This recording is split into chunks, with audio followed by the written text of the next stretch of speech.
Right? Dahil naranasan ko naman ang pumayat, ang tumaba, ang pumayat, ang tumaba. Parang sa buhay, ganun din po. Taas, baba, taas, baba. Depende na lang po sa'yo kung paano mo dadalhin at paano mo papakita na okay lang yan, wala lang yan, wala yan. Ganun. Pangalawa po. Pangalawang salamat. Unang salamat po. Pangalawang salamat. Nagpapasalamat po ako dahil kung hindi po dito sa waistline kong to, sa audition pa lang wala na talaga ako dito sa Igmulaga. Maraming salamat po. Pardon. Salamat po. Kasi ang sarap talaga ng crispy pata. Crispy pata, thank you. Maraming salamat po. Okay, salamin, ang iyong mensahe. Diet. Go. So, diet, parang siyang boyfriend.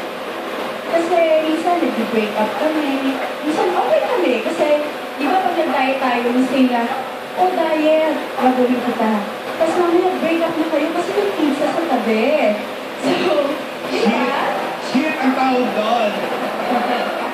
So, para sa akin, si diet, okay lang na wala tayong diet. Basta, we are proud of our size, we are proud of our body, and we are proud, and size doesn't matter, and bigger the better.